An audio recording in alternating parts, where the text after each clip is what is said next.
Hi, welcome to this series about Packet Fence. Today we're going to install Packet Fence. To install Packet Fence, I downloaded the CISO file and ran it on my virtual machine.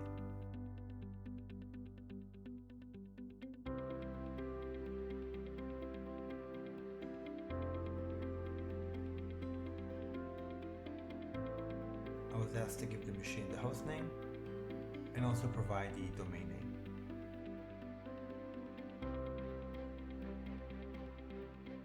Then I was asked to select my root password. Installation took about 30 minutes, but I sped this up in the interest of time.